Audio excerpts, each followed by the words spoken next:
Assalamu alaikum and welcome to all of our viewers. Whether you're joining us on Zoom, Facebook Live, YouTube, or watching this at a later time, we just want to say welcome and thank you so much for watching. It is the support of viewers like you that keep organizations like the Southern California Muslim Community Organization and IslamiCity motivated and able to do the work that we do. So we're so glad to have you on our team.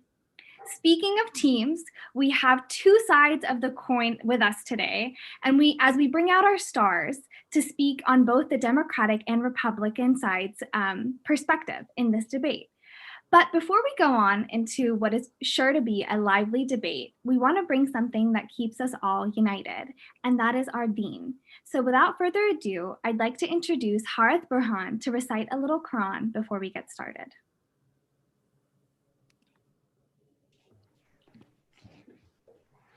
Assalamu alaikum. Alaikum assalam.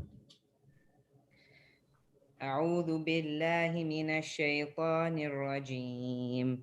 بسم الله الرحمن الرحيم. يا أيها الناس إنا خلقناكم من ذكر وأنثى وجعلناكم شعوبا وقبائل لتعارفوا إن أكرمكم عند الله أتقاكم إن الله عليم خبير. صدق الله العظيم. O mankind, surely we have created you from male and female, and have made you nations and tribes, that you may know one another. Surely the noblest of you in the sight of Allah is the one who is the most God-fearing. Allah is surely all-knowing, all-aware. Thank you so much, Harith, for those words, and may we all keep them in mind as we venture into this debate. Now, for our two stars who are anxious to get the boxing gloves off, it is my honor tonight to present our debaters, Suhail Khan and Salam Al-Marayati. And we'll start with Mr. Khan. So Suhail Khan serves as a Director of External Affairs at Microsoft Corporation and as a Senior Fellow at the Institute for Global Engagement, a Christian religious freedom think tank.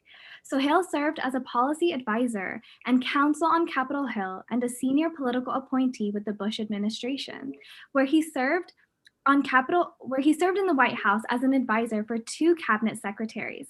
He was awarded the U.S. Secretaries Team Award in 2005 and the Gold Medal for Outstanding Achievement in 2007. Sohail was awarded the Young Conservative Coalition's Buckley Award in 2010. He was born in Boulder, Colorado, and grew up in California. His parents immigrated to the U.S. from Southern India, and he holds a BA in political science from the University of California at Berkeley and a JD from the University of Ohio. So thank you so much to Mr. Sohail Khan for joining us, and he will be representing the Republican perspective for this evening. Next up, we have Salam Al-Marayati, who is nationally recognized for his commitment to improving the public understanding of Islam and policies impacting American Muslims. Salam is the president and co-founder of the Muslim Public Affairs Council. He oversees MPAC's groundbreaking civic engagement, public policy, and advocacy work. He is an expert on Islam in the West, Muslim reform movements, human rights, democracy, national security, and Middle East politics. He has spoken at the White House, Capitol Hill, and represented the U.S. at international human rights and religious freedom conferences. Salam is an adjunct faculty member at Bayan Claremont, a board member of the Muslim Reform Institute, and an advisor to several political, civic, and academic institutions seeking to understand the role of Islam and Muslims in America and throughout the world. He is deeply involved in interfaith activities, and Salam was a co-chair of the Interfaith Coalition to Heal Los Angeles, which formed in the wake of the 1992 Los Angeles uprisings. And Salam will be representing our Democratic perspective for the evening. So thank you both so much for joining us. We have an excited crowd ready for the show, but as exciting as this is for all of us to view, I want to go over a little bit of the debate rules that we've set for the evening. So each side will be allotted 2 minutes to speak, and we want to be courteous with each other and our time as to not interrupt each other and just to make sure that we're not going off for much longer. Though I will be stopping you if we do go above the 2-minute time. Each speaker will be given an opportunity to respond to any points made in counter to their statements. And just to say, while we strive to make this as similar to the debates as possible, which I'm not really sure to that level of entertainment. We can try it for sure. We recognize that the true purpose is to inform of the issues. So as we enter this space, we hope that all of you find that there's no winner, there's no trophy. Our goal is to educate, not to intimidate. And so if this becomes more like a conversation, we're going to welcome that because our goal is to make sure that our viewers leave well educated on both sides of the coin. So inshallah, let's begin. Our first question is going to be that many Muslim voters and many young voters in general do not find a difference between the two political parties. They feel that both parties serve the same corporate rich elites, same on Israel and same based on foreign policy against Muslims. What would you tell them? And let's start with Mr. Sohail Khan. Well, thank you. And first, I just want to say thank you to the Southern California Muslim Community Organization and to you, Ms. Iman, for moderating this important and very timely conversation. And of course, I can't continue without saying thank you to my good friend Salam, who was one of the first, I should recognize, one of the first Muslim Americans to be actively engaged in politics going back 35 years. I remember having those conversations going back to the 88 election cycle when I was just starting to get involved in politics. And I was questioning Salam as to why he was a Democrat, how he got involved in the Democratic Party. He convinced me, as I was already thinking to get involved, not necessarily as a Democrat, but I have to recognize that he is indeed a pioneer in many ways, including involving when it comes to Muslim involvement in the American political system. And one other minor correction in my bio, just because I'm a proud Hawkeye, I went to the University of Iowa for law school. So just want to make sure that that was stated for the record. But to answer your question, we are living in a time where Americans are increasingly losing faith in institutions, whether that be institutions of higher learning, churches, masajids, synagogues, institutions when it comes to the political, governmental, and that is unfortunate because in all of these instances, these important institutions are bedrocks of our country. But part of that is no doubt that Americans are increasingly becoming disenchanted with the American political system, particularly the party system, and that is made more acute as we see very harsh partisan rhetoric, not only on the presidential level, but even in our local elections.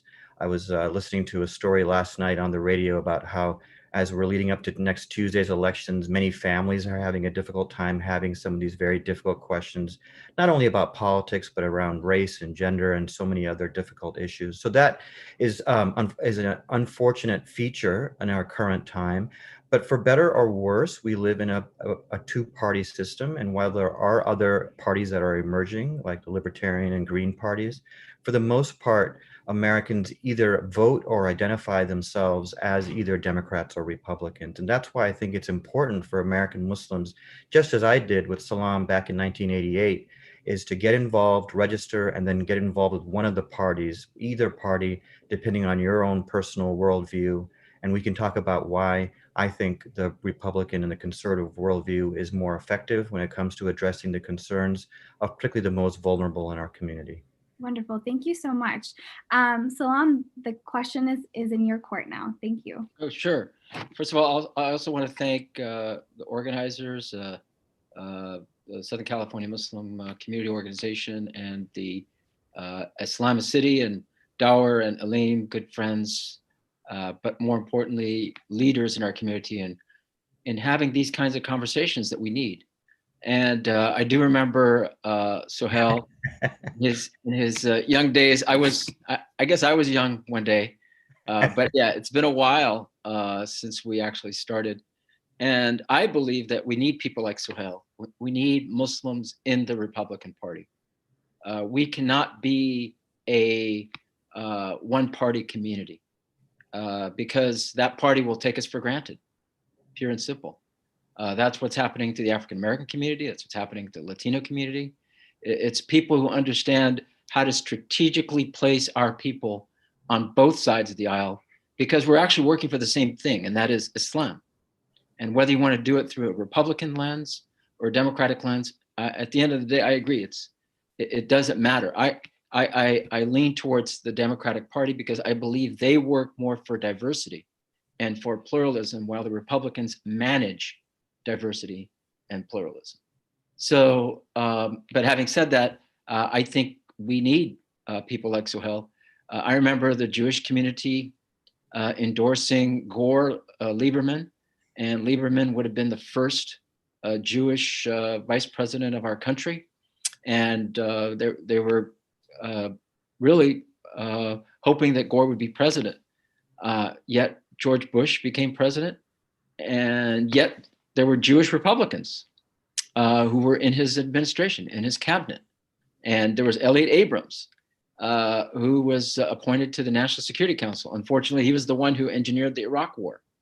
But that is the example where even if we're 80% in one camp, we have to work to make sure that the 20% on the other side gets our support as well.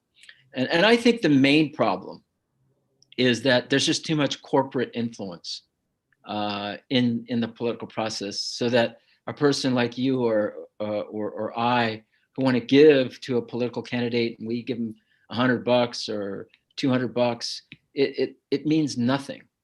But at the same time, I think we need to organize beyond the dollars, because as you see now, these parties are competing for even 1% of the vote. And even though we are 1% of the country, we are going to make a difference, especially in states like Michigan, Minnesota, even Wisconsin, Pennsylvania, Florida, Arizona. So we need to just tell the Muslims to go out and vote, and that will get us the recognition we need and put us in a better position to advocate for our issues that involve justice, freedom, and the most important thing, human dignity. Absolutely. Thank you so much for both of your answers. I want to press a little bit because it seems, that there are going to be issues that, come with the Muslim vote being painted as a monolith. And when it comes to this diversity, there are an array of issues that we find Muslims are concerned with, whether it be, tax law or who sits on their children's school board or safety. But one common thread that we find in most Muslim communities is this growing fear of Islamophobia and the feelings that they have of being faced with the real life threat of such actions. I think with the current administration, there has been a certain rise in such acts, but many Americans, including Muslim Americans, find that Islamophobia is deeply embedded in both parties. Can you respond a little bit to why this seems to be the case? And we'll start with Sohail. Well, thanks for the question. And if I can just pick up on one, to agree with Salam on his opening comments, and to differ on one issue. I largely agree with exactly what he said. But again, American Muslims are not a monolith. I just came from Texas, where I was helping a local candidate campaigning down there. And the Muslim community, over 24,000 Muslims in the congressional district outside Houston, Sugar Land and Katy, are really, they're supporting both candidates, each on opposite sides for different reasons. And to me, that just shows the health of the Muslim community, because we're not a monolith. Muslim Americans in Detroit are very different from Muslims living, say in Florida or living in New York or living in Southern California. We have different concerns and issues on the local level, and that's a sign of our democracy, the strength of our democracy. The one thing I did want to disagree with just a little bit with Salam is the corporate influence in politics. Yes, corporations are very much engaged and active in the political arena, but I can tell you in my 26 years or so here in Washington, D.C., that the corporate influence has greatly been reduced because of the grassroots activism of Americans like yourselves, who are organizing, getting involved. And just what you said, Salam, because races are so close, 1% and 2% can make or break an election, not only on the national level, but even on the most local level.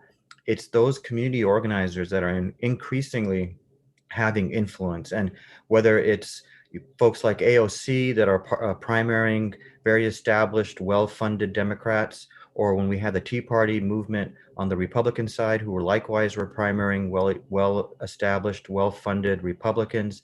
In both instances, we saw how people with less money, but with more activism and energy, were able to take out incumbents based on growing a community and grassroots organization and enthusiasm. So I do believe very much in this system. And I believe that when people get organized, they can make amazing things happen. When it comes to bigotry, there's no doubt that we've seen a spike in anti-Muslim bigotry, and indeed we've seen spikes in other racism and bigotry against other communities, including the Jewish American community. And that is something that we have to join hands in fighting. And you're right, this is not necessarily exactly a partisan issue, but I will say, as a proud conservative and a proud Republican, that many of the voices who have been fomenting that anti-Muslim bigotry come from my side of the aisle. And that's why it's very important for people like myself to speak out against that bigotry within my party. What I can tell you is that those voices have been, while they have come up and been loud, increasingly those forces have been, there's been a counter force against those voices within the party, within the movement. Indeed, when I was serving on President Bush's staff and I was attacked by some, not within the administration, but outside the administration, for being a conservative, serving the president as a Muslim American, it was prominent conservatives, including conservatives who I didn't know, who came to say, we stand with Suhail, and this is bigotry, plain and simple. And so again, it is a growing concern. We need to join hands in fighting it wherever it might raise its ugly head. And the last point I'll say is that this is nothing new. Unfortunately, various communities in our country's history, whether it was African Americans, Hispanics, the Jewish American community, Irish Americans, Italians, Japanese Americans, have faced likewise similar discrimination, and we need to learn from their experiences. And I'm confident that as Americans, we will overcome this bigotry very soon in our lifetimes. And then, from the left, I think your question for me is, why is there Islamophobia on the left? Because there are those on the left who don't believe in religion, who do look at Muslims as fundamentalists. And you can go to France in the situation of Macron, who's very liberal, very, very much on the left. And yet he's talking about creating a French government version of Islam. And that is the worst form of anti-Muslim animus. So we have to be aware that anti-Muslim sentiment and rhetoric is on both sides of the aisle. And basically people are caving into this myth of Islam versus the West. And it's our responsibility as Muslims, whether Sohail is fighting in the Republican Party or we're fighting in the Democratic Party for inclusion of Muslims. There have been many times where we have been excluded by Democrats on Capitol Hill because of our position on Palestine, for example.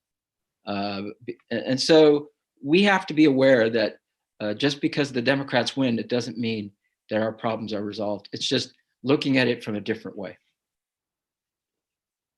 Wonderful. Thank you so much. If there is nothing to comment back on, we'll go on to our next question.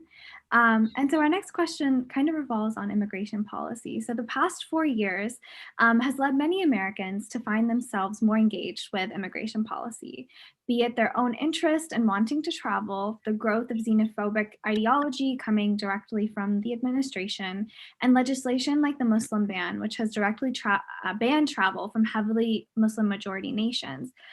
This involvement in immigration policy has led to a growing awareness of some of the faults in the current immigration system. What are your thoughts on what the future holds in regards to immigration policy and what we need to keep and what we need to remedy when it comes to the next 4 years? Well, I mean, from our standpoint, it's about equity. It's about having a policy that allows, especially those who were affected by US policy and US war and military action, to be allowed into the United States, to be provided shelter. And this president, as you said, has enabled a lot of the xenophobic and white supremacist rhetoric. And so he's the one who said Islam hates us. And he's the one who imposed the Muslim ban. Even though the countries that he put on that ban, there were no incidents of terrorism from refugees from those countries. I mean, when you go into areas like Iraq and you are responsible for the war there and the refugee, and then it leads to Syria, and you're responsible, you are the superpower, then of course you have to take responsibility in taking care of those refugees. But the policy is going to go back to pre-1960 with this administration of giving privileges to European countries and maybe Australia and other New Zealand and countries like that. And as far as the largest refugee problem in the world today, Syria, this administration doesn't want to deal with it, even though we have been culpable throughout the decades for the situation there. So I'll state that there's no doubt the United States is a country of immigrants. I know that sounds like a cliche, but it's true. Most of us on this forum, of course, have either a personal experience with immigration, or parents or grandparents immigrated to this country. And by and large, we have had ebbs and flows of immigration at various times, sometimes higher and sometimes less. And there's no doubt I'll join with Salam in condemning so-called Muslim bans or attempts to put a religious test for immigration. That I think is not only wrong and immoral, but something that we need to stand against.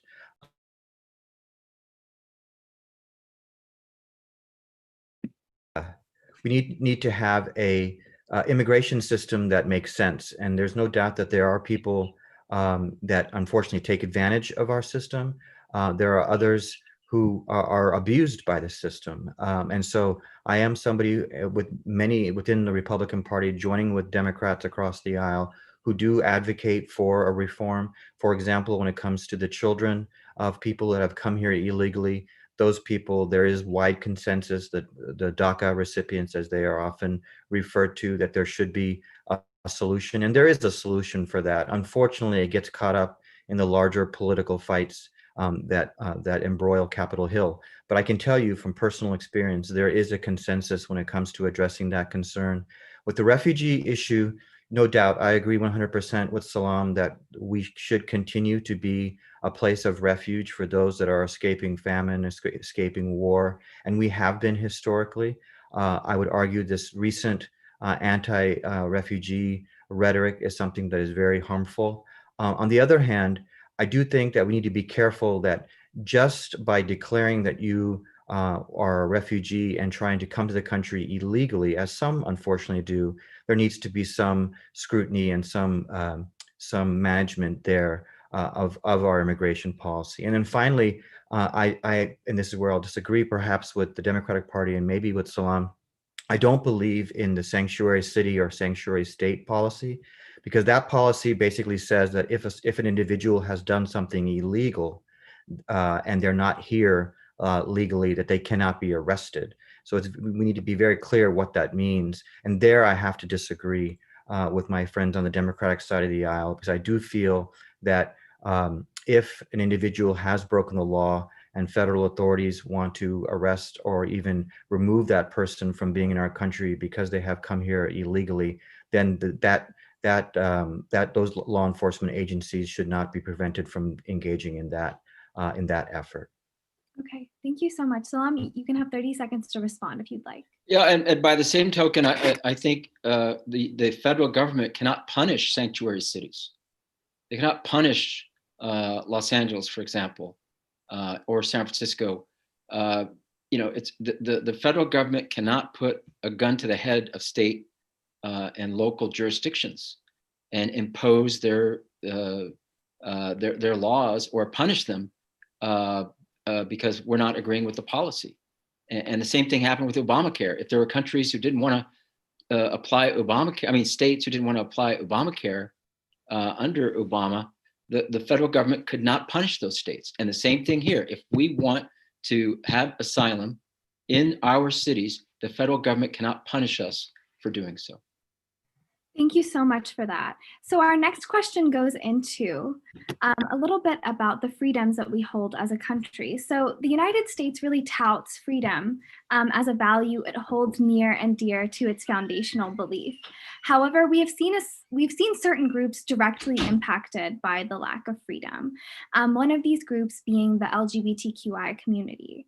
How does your party approach this community? And what do you say to voters who feel they cannot align with a certain party merely because of the views they hold about this community? I can go first. So this issue is something that I personally have struggled with quite a bit because obviously, as an active American Muslim, we have a particular Islamic perspective when it comes to these issues, when it comes to morality and family life.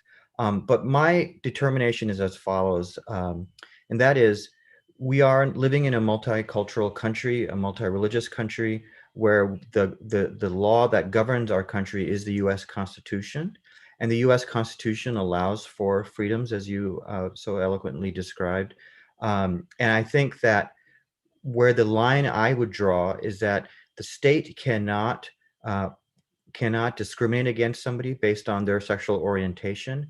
But where I would also quibble and have differences with some of my more progressive friends is I don't believe the state can discriminate against those who hold strongly held religious beliefs when it comes to their viewpoint on issues related to the same-sex sexual orientation. So, for example, I don't think, and I think the Supreme Court was right to allow, to prevent and to prohibit discrimination in employment based on sexual orientation. On the other hand, I do think that there needs to be specific exceptions made for religious institutions. So, for example, if you have an Islamic school in Southern California, and the Constitution or the bylaws of the Islamic school state that a teacher cannot be engaged in same-sex activity or living in a same-sex lifestyle, I think there should be some protections for religious institutions. The same would go for, as we're seeing now with the Sisters of Mercy case, when it comes to providing abortion funding from religious institutions or support for abortion services. I do think there needs to be very narrow carve-outs and protections for religious institutions and individuals of conscience who don't want their taxpayer funding or support to go towards programs or lifestyles that they don't approve of based on religious grounds. Yeah, and I agree with that. I mean, again, let's go to the example of the Jewish community. You have synagogues that are very orthodox, and you have conservative synagogues, and you have Reform and synagogues that actually have gay and lesbian rabbis. And for those who want to go and into the more liberal synagogues, they go there. We cannot impose that condition on the Orthodox synagogues. I don't think we can in the current statute. So I do feel that there is religious protection for conservative houses of worship. The point being, though, is that the Democratic Party does not look at people's sexual orientation as a differentiation. In other words, the Democratic Party looks at everybody as one, and therefore there must be equal protection under the law, and therefore you must apply the law blindly to all. And the LGBTQI community cannot be discriminated against, they cannot be harmed, and they cannot be slandered. So that is really the issue. Is how every community, the Muslim community, and it's interesting that one of the communities that came to the forefront of defending the Muslim community after 9/11 and after Trump was elected was the LGBTQI community. So we have to, when you're entering the political arena, you have to look at the total landscape, not just religious doctrine. Religious doctrine is for our mosques. And we know that in Islam, marriage is not recognized beyond husband and wife. This is the unanimous view of the scholars. But even as the Pope, interestingly enough, the Pope said over the weekend that we should respect the human dignity of the LGBTQI community and accept their civil unions. So he's saying, yeah, let them have their civil unions in the secular process while the Catholic Church maintains its stand on that issue. Thank you, Salam. Sohail, you can have 30 seconds to respond if you would like. No, I agree. This is just as Salam said. I think as equal citizens, our friends from the LGBT community deserve every protection under the U.S. Constitution.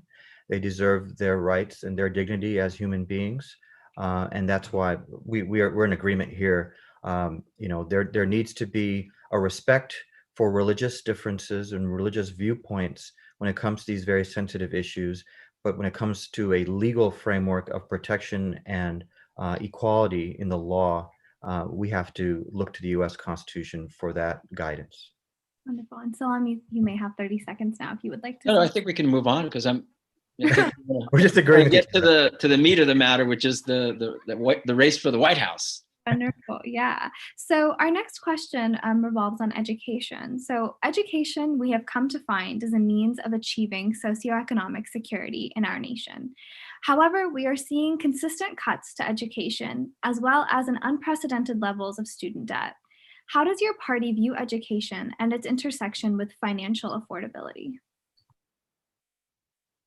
To be honest with you, I don't know what the Democratic Party position is. It's not like I did research of the platform on these, but impact standpoint, healthcare, education, housing, these are all human rights.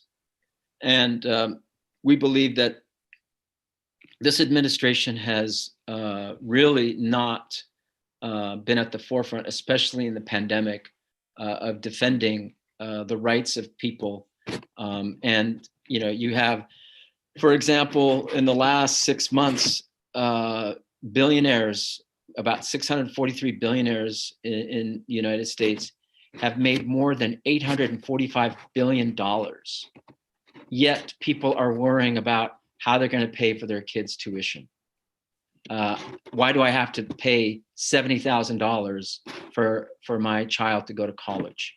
What about community colleges? How can we expand that so that we get more affordable education for people? And the widening gap between the haves and the have-nots starts with education. If I have if I live in a poor neighborhood and I get a poor education and I get a poor job with a lot of crime, well then how are we going to lift these people up, the most vulnerable of our society? While they're making $845 billion, other people are being forced to work in high-risk environments, such as the situation in the pandemic, and we're not giving the necessary support for these essential workers. So I believe government should be establishing equity and really holding the middle class. And I'm afraid that if this is going to continue, the middle class is going to collapse. Thank you so much. So on this issue, I worked very closely on this issue for several years and continue to be engaged in the issue, particularly when it comes to online education. And I'll say a few things. First, education is primarily a state and local issue. As many of you know, your education, your local schools are funded through your property taxes primarily. And so first of all, we need to realize that even if you do believe in an active role of government in education, that is primarily run by the state and local governments and not the federal. My experience with federal involvement in the education arena is that it largely puts on mandates, puts on restrictions, puts in all kinds of red tape and regulation with very little results. And so I think power should be devolved to the states and the local communities, and more to parents, quite frankly, to make more decisions when it comes to the education of their children. Now, let me give you a specific example. I do support strongly parental choice, particularly when it comes to going to charter schools. And that's specifically for underprivileged children, minorities, and kids that don't have an opportunity to go to the best schools because of their zip code. And unfortunately, the teachers' unions, both on the state level in places like California, my home state, and nationally, are the ones standing in the way of poor children and parents who want to send their kids to better schools, better public schools, charter schools, because they want to lock their kids in to a failing school. And I think that's shameful. I was just in Detroit 2 months ago talking to African Americans in Detroit, and many of them said to me, look, we're not necessarily Republican, but the one thing we do like about the conservative party, the Republican Party, is the fact that you do give us more choices when it comes to education, that you're willing to let us make a decision when it comes to the education of our children and give us opportunity scholarships, et cetera, so that we can be more involved with our children's education. And so that's something that I think is something that is in need of reform, giving parents more control, more ability to make decisions when it comes to their own children. The other things I will say that I'm proud that our party has been engaged in is permanent funding for the historically Black colleges and universities for the first time in their history. When it comes to federal support, because there is federal support, and I don't want to minimize that there are millions of dollars coming from the federal government towards education. For the first time in history under this administration, historically Black colleges and universities are now receiving permanent funding. They don't have to come to Washington, D.C. hat in hand every year to ask for that support. And I think that's something that both parties worked together on this, but it was under this administration that that important reform was made. So those are some of the examples where I think there is a difference of opinion, but by and large, I do think it's state and local, and we need to give parents more control and more and empower them to make decisions when it comes to their own children. Thank you so much. Salam, you can have 30 seconds to respond if you'd like. No, we can move on. Okay, wonderful. So as many of us know, we are in the midst of a pandemic, and the coronavirus has hit the American public much harder than many of us imagined at the beginning of this year. With elected officials showing a lack of transparency when it comes to how to protect ourselves from the virus, as well as a plan to help diminish its effect, both employers and employees are left bearing the financial hardship. We saw the CARES Act pass and provide much needed help to the American public at the beginning of this pandemic. However, now, nearly 4.5 months later, we see no additional help. Can you share with what the plans of your party are in order to alleviate some of the suffering and why we haven't seen a passage thus far for a second CARES Act? Yeah, so this issue is something that has been dragging out for several months, as you rightly pointed out. Initially, in the beginning of the COVID shutdown, there was bipartisan support for getting money into the hands of people who needed it most. And unfortunately, what has happened here is there is agreement on getting money to those who aren't able to pay for their rent, to make their mortgage, to put food on the table. Both parties agree when it comes to those issues. Where the disagreement is and why there is a logjam between Speaker Pelosi and the administration, who's represented by Steve Mnuchin from the Treasury Department, who have been engaged in those negotiations now for over 2 months, is that the Democrats are pushing for a bailout of failing state governments. So Illinois, New York, states that have very high high budget expenses, particularly because of their pensions, because they have these pensions, these legacy pensions that are very, very expensive and quite frankly, not sustainable. They are seeking to get bailout money for those pensions. And that's where Republicans on Capitol Hill are drawing the line. But now some are even wanting to compromise on that because, as you rightly stated, people are hurting. They need the money. And just to put a little bit of a partisan spin on it, as we're coming up to the elections, it's actually Democratic members of Congress who are in very close swing districts, particularly those that won in 2018 in swing districts, that are going to Speaker Pelosi and saying, hey, we need to tone down the politics. We need to get this money out the door. Let's make a deal. The Republicans are willing to get the money to the least of us who need that money. Let's not get hung up on some of these bigger bailouts for some of the states that have had chronic problems going back decades, and it has nothing to do with the COVID crisis. And so I'm hopeful that we'll get that agreement. It probably won't happen before the election next Tuesday, but because I heard even this weekend the talks broke down. But I'm hopeful cooler heads on both sides of the aisle will prevail, and that money will go to those who need it desperately. Well, I think the problem really is that in the White House, and President Trump, one day he ignores it, one day he's against it, another day he's for it. So we can't even see which way the White House wants to go. It depends on which way the wind is blowing for this president. And then in terms of pensions, you're talking about the most populous states. So of course, they're going to need help in states like New York and Illinois because they have to take care of more people. And it's interesting that we as a country, as a government, we are more than willing to bail out the banks and Wall Street. But when it comes to the average person, there's no help. There's no stimulus package for the average family. And that's what I'm really concerned about is that the middle class is going to collapse until and unless we get the stimulus package out there. So if I can offer just a clarification and something of a rebuttal. First of all, there is agreement when it comes to helping the middle class. That's not where the problem is. I think the pensions issue, let's be clear, both sides of the aisle support people getting their rightfully earned pensions. The problem is that in some states where there were strong union activity, they were able to secure for state employees pensions that were not based on what people put into those pensions. So in other words, the states were collecting money from workers over the decades, but then spending the money recklessly and promising those employees based on their union negotiations much more than they put in. And so well before there was a COVID crisis, those states were already in the red because basically they were promising more to their state workers than they could deliver just from dollars and cents, simple math.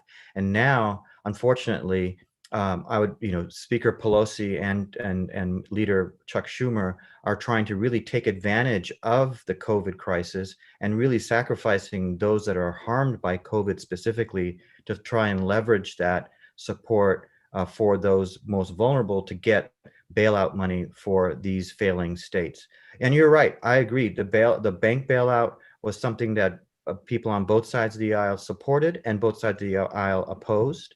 And that's something that, again, on a bipartisan basis, we need reforms that we're not, this whole concept of too big to fail that unfortunately both President Bush and President Obama had their fingerprints all over is something that I very much personally am against. And there are many on both sides of the aisle who are against that. But again, I think what's happening here, and it's not shocking, is that there are politicians who are trying to take advantage of the crisis, as none other than the former mayor of Chicago and former chief of staff of President Obama, Rahm Emanuel, said, "Never let a good crisis go to waste." I think they're taking advantage of this crisis to bail out friends in states where they have been chronically overspending for decades.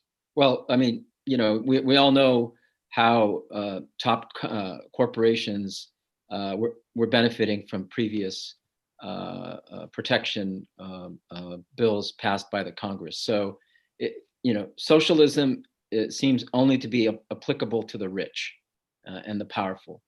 And when states try to protect labor rights, then it's viewed as unions interfering. I mean, it's amazing in the last debate that we're still debating in this country whether there should be a $15 an hour minimum wage. $15 an hour amounts to about $31,000 a year. You can't live in Los Angeles on $31,000 a year. You can't live in any major city for that matter. So we are pushing people out through gentrification, and we do need more labor rights. We do need to make sure that our essential workers are taken care of through pension, through making sure that they get compensation in an equitable manner. I agree with that, but I would argue that the very states that are saying that are doing harm to their very employees. When, as I mentioned, I was just in Texas campaigning for a candidate. I met so many ex-Californians in Texas who said, "Yeah, we're from California, but we moved to Texas because of the overspending and the chronic." Yeah, but in Texas, there's no health care. You're on your own. Everything is private. That's how Texas does it, is by saying, okay, everybody on their own. whereas in at least still in California, the state is taking some responsibility. I definitely don't want to be like Texas. And if people want to go to Texas, by Yeah, all but means, they're good voting. riddance. People are voting with their feet, you know. I mean, Texas has taken them, and it's not just Texas; it's other states where you have lower taxes, less regulation, and people, you know. But it's all, there's no services. There's really, you know, you're on your own. And again, the government will come and take care of the rich, but when it comes to the poor and the middle class, they get nothing. Well, again, I mean, it comes to the rich. You and I think, will agree that I don't support government bailouts for companies. I didn't support the bailout by President Obama of the auto companies. I think that they can be reformed. You know, when a company is failing, they go through a bankruptcy. They don't necessarily disappear. People buy those companies and they reform them, and there's a whole business based on that. And so, you and I agree. I don't support socialism at all, including for corporate America. And I think, again, both parties are guilty of supporting Wall Street and other corporations, so we can agree on that. But I will argue that when it comes to workers, oftentimes in the name of protecting workers and helping workers, sometimes policies become so onerous.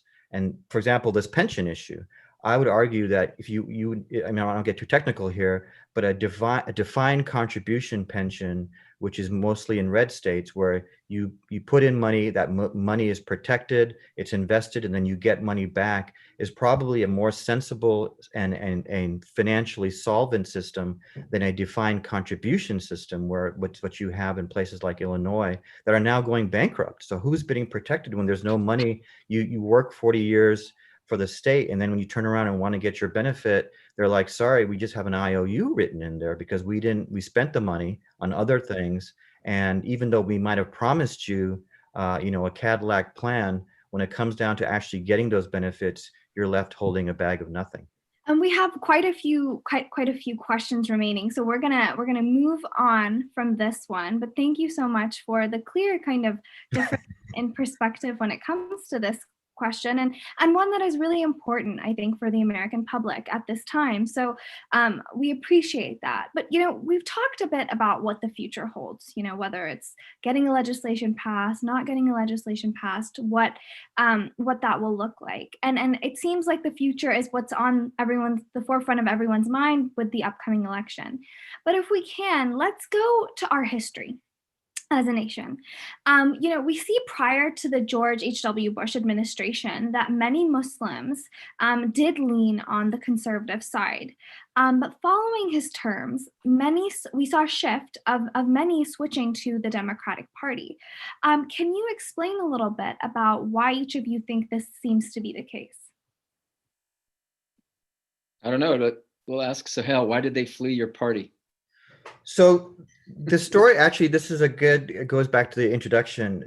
When Muslim Americans first started getting involved in politics, and it was, again, people like Salam who were the first to enter, into the party, the Democratic Party in his instance, as a Muslim Americans. Muslims have been involved, African Americans, Arab Americans, some Muslim, some Christian, going back decades, but many were not identifying themselves as Muslim Americans per se. But for the first time in the 80s, when Muslim Americans began to engage as Muslim Americans, as Salam said in his opening statement, the Democratic Party was kind of hands-off. And basically, I remember a Democratic candidate, Michael Dukakis, in '92, he said, basically, if you want to help me, stay away from me. And so that was a real kind of shock to those people who were engaged in the Democratic Party as loyal Democrats, delegates to the conventions, and the moment they identified themselves as Muslims, they were told to stay away. Fast forward to 2000, both candidates, Al Gore and George W. Bush, were actively seeking Muslim American support, just as Salam said, primarily because they saw them as part of the American fabric. And I have to give credit to the Clintons for being very much engaged in outreach to the Muslim American community when they were in the White House. And that the first iftar. The first iftar was Hillary Clinton. That's exactly right. I give her 100% credit for that. But I will say the first iftar attended by a president was George W. Bush when I was. No, that was Thomas Jefferson. Well, that was an individual. That's right. That's The right. true Democrat, the first Democrat. That's right. That's right. Bush was much more forward-leading. He was the first presidential candidate in 1999 to meet with Muslim American leaders in Austin. Al Gore was a little slow to come around to meeting with Muslim leaders. The first national convention to open with a Muslim prayer was the Republican convention in 2000 in Philadelphia. Talat al-Uthman, a Palestinian American Muslim from Chicago, offered the prayer. If you know and enjoy the Eid stamp that you and I buy at the post office, that was from Speaker Hastert, the Republican speaker, and Grover Norquist, a Republican activist who went to the U.S. Post Office to say, hey, look, if there's a Christmas stamp and a Hanukkah stamp and a Kwanzaa stamp, there should be an Eid stamp. And the U.S. Post Office agreed, and there was a competition, as we know, for the design, and the rest is history. And even after 9/11, I was proud that George W. Bush was the first sitting U.S. president to ever visit a mosque to stand up against bigotry against Muslim Americans and hate crimes. He went twice during his presidency. And we saw a very positive, I can tell you in the White House, Republicans would always say, Muslims help get us here. Muslims help get us here. Unfortunately, after 9/11, with the Patriot Act that unfortunately was passed on a bipartisan basis, that really targeted the Muslim American community, and began to, and then of course you had very active voices in media, on talk radio, particularly on the conservative side, like Ann Coulter and others who were saying very hateful things about Islam and Muslims. And that began to really push Muslims out of the conservative coalition. And then of course, after the Iraq war, we saw very negative anti-Muslim sentiment. And of course, many Muslims and non-Muslims alike around the country did not agree with the Iraq war and saw that as a mistake. And so by 2004, that Muslim support for Bush fractured. It went actually three ways. Some went to Kerry, some went to Ralph Nader, who's Arab American, who ran as, of course, as a Green Party candidate. And then by 2008, Barack Obama, even though he was a little careful and nervous about being seen with Muslims, I remember two Muslim women were removed from a backdrop in Michigan, and Obama was very reticent to meet with Muslims openly. Muslims were, very honestly speaking, very sick of George W. Bush and the Republican Party, and they were willing, they went to Barack Obama by over 80 to 90% based on some sentiments. I am convinced that, again, both parties need to engage with the Muslim American community on the most local level.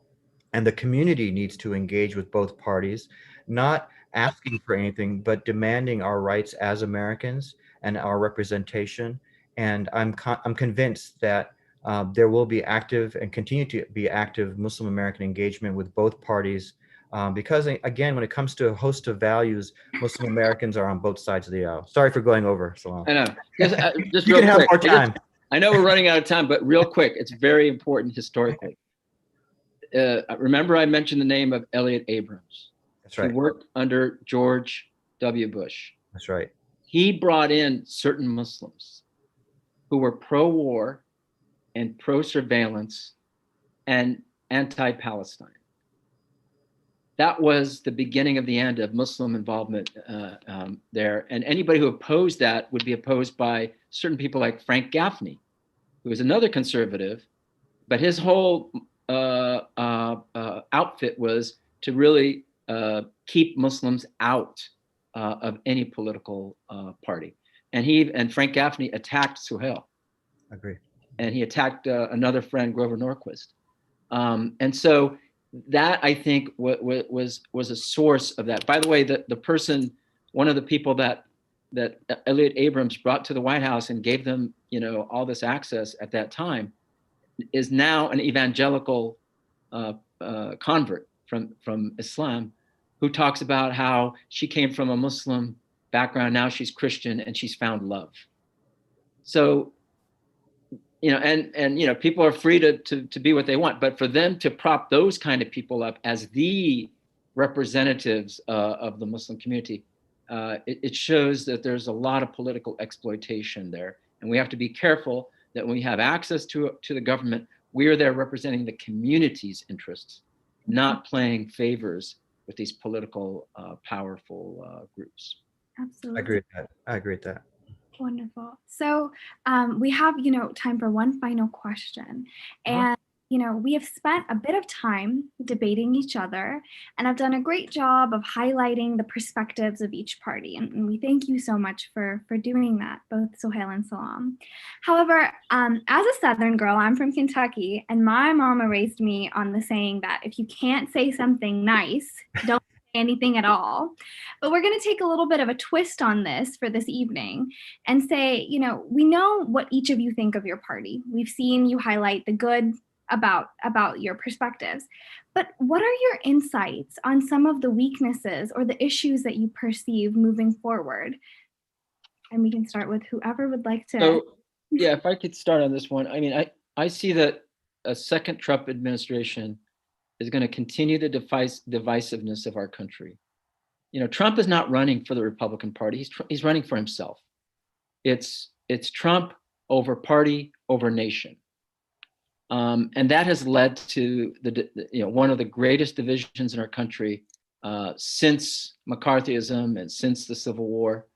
And so that would be a major problem. And to the extent that several Republicans have left the party and have left Trump, even though remaining Republican, like Chuck Hagel, the former Republican senator from Nebraska, Ray LaHood, Colin Powell, Christine Whitman, John Kasich, William Kristol, Carolee Fiorina, and she said that she supports Biden because Biden represents humility.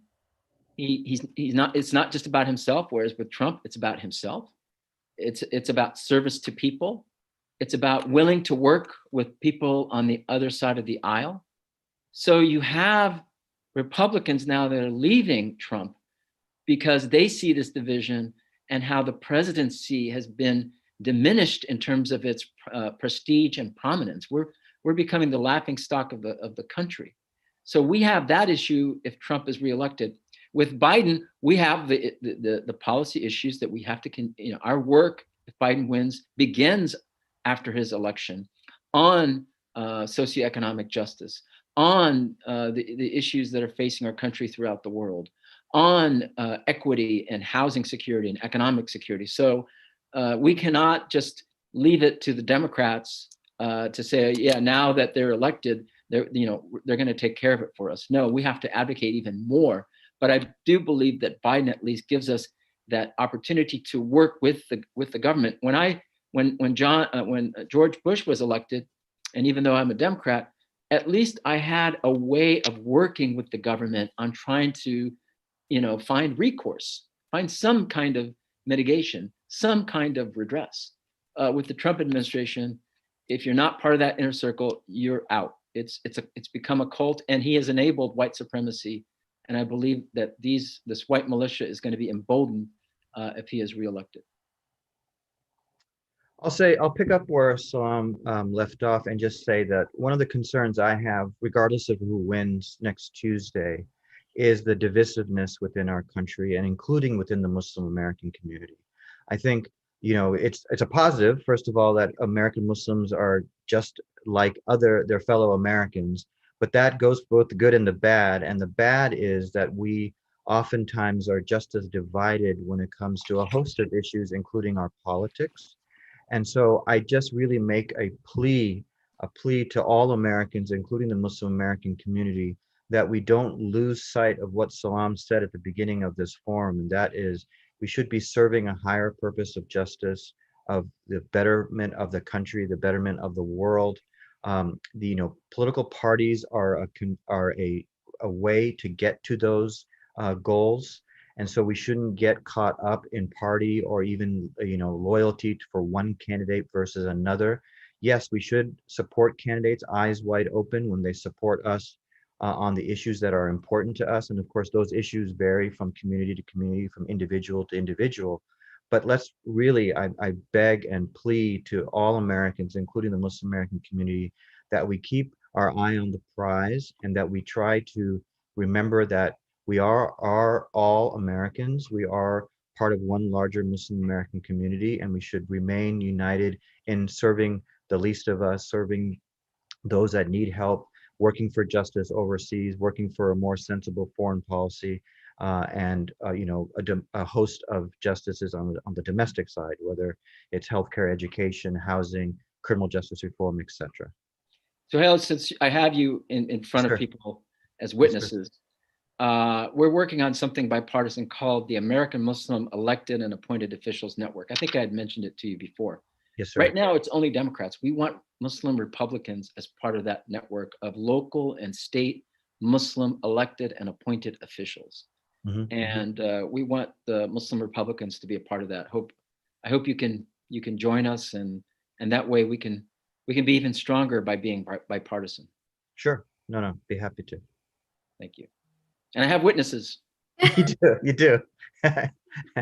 Absolutely. And I think that, both of you have echoed the sentiment that we are stronger together.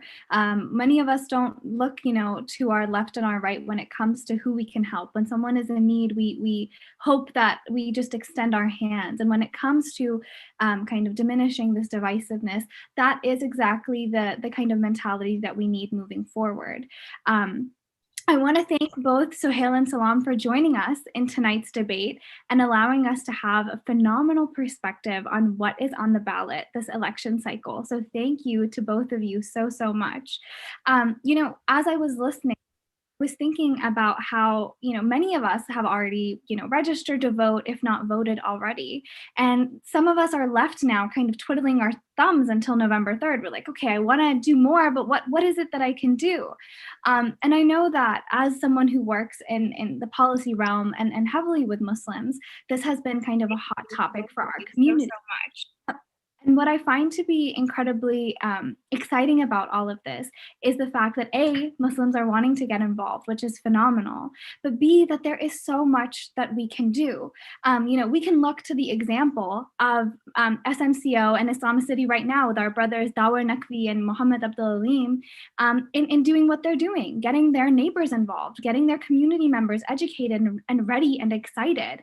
If I can just share for those who don't know, I was so thrilled to learn about both of these organizations, as SMCO is a nonprofit and has been serving its community for the last 11 years.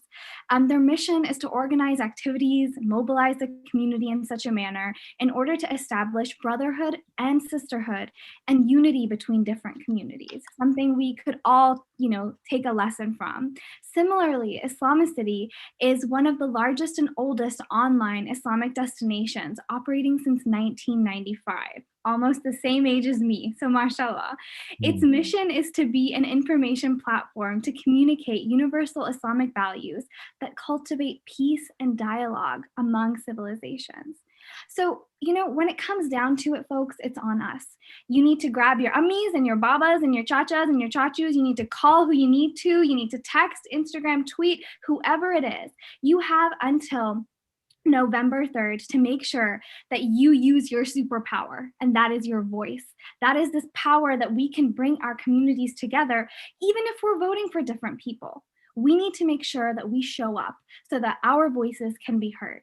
Inshallah, that is exactly what we do, and I want to thank everyone sincerely who was involved in making this debate possible. I hope to our viewers it was informative and that you get exactly what you need. For any further voting information that you might need, you can visit us at www.iwillvote.com, or I'll do you one better. If you want to look up the MPAC phone number or email us at hello@mpac.org, you'll be coming straight to my email, and I'm happy to answer any kind of questions, or I'll even, bug Sohail and Salam if need be for any further clarifications, because they are our go-to guys when it comes to these kinds of things. So I want to again thank you everyone for being involved, and inshallah have a safe and healthy weekend.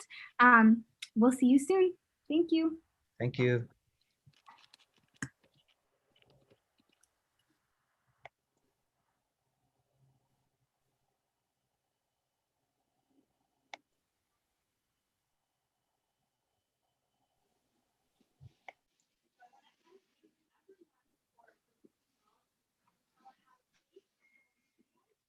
Well, good. The YouTube is, oh, Dawar, you didn't turn the YouTube off yet.